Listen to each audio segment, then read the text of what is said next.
In this module, we'll look at how to complete a service provider survey. You should complete service provider surveys after each young person's visit. To locate your service provider surveys, simply log into Happy and retrieve them from your dashboard. We can see here we logged in as service provider Anthony Castro, and there's a survey here that requires completion in relation to Leela Ortiz. So to complete the survey, we just click Complete.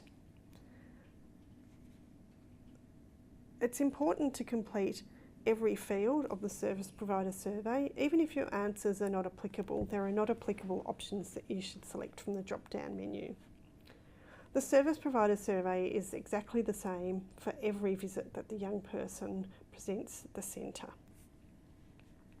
Let's have a look at how you'd complete this. The first question relates to whether there were referrals. So you'd select the most appropriate option. The second question relates to the primary issue that the young person presents with. At any time, if you need more information, you can click on these blue eye icons and they provide you with a drop-down menu which provides detailed information about that particular field and how you should complete it. So in our example, it appears that Leela's primary issue was that she was feeling anxious. So we'll select anxiety symptoms. You can also select any other issues that the young person has mentioned during their visit that they'd like to talk about. Again, if there were no other issues identified, it's fine to select that option. You then need to select the appropriate stage of mental illness according to your impression of the young person.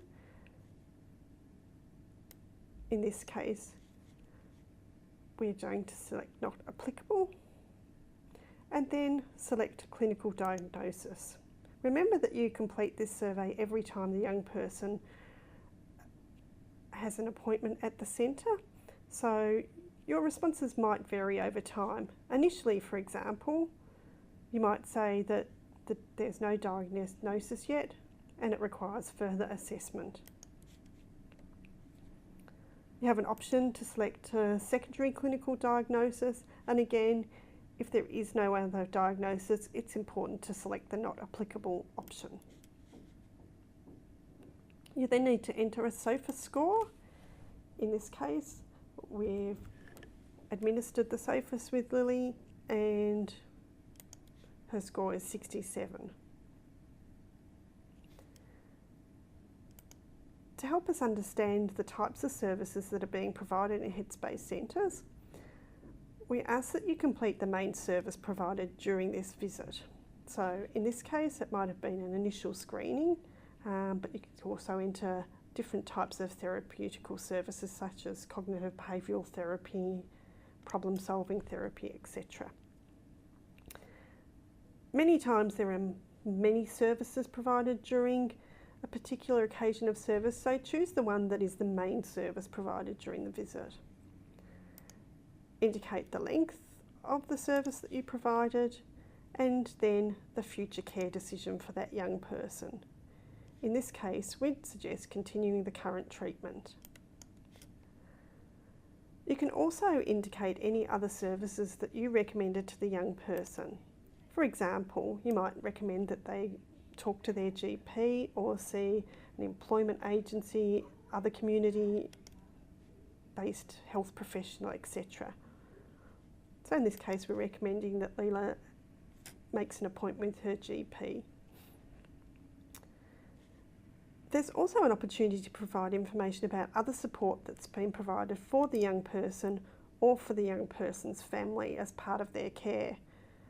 It's important to Headspace that we capture not only the activity that occurs during the service provider visit with the young person, but any additional work that's being carried out to support that young person, such as phone conversations, consultations with parents. So this is the opportunity to record that information.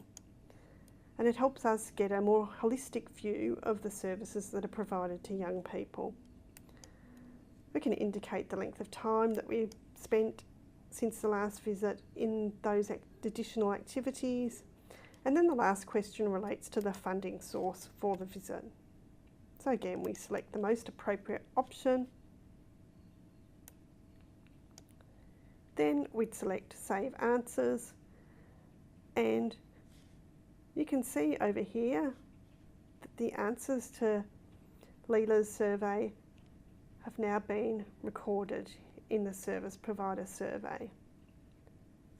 Service Provider surveys are locked after 15 minutes from the time that they've been completed. So if at any time you did need to change the answers, you need to do that in the 15-minute window by selecting Change Answers here. Let's go back and have a look at Leela's profile and see what that survey now looks like on her page. So you can see here that this is the survey, and you've got an opportunity to change the answers here. You can also look at that survey from your own home page, and you can see that that survey is now no longer in your list of surveys that need to be completed.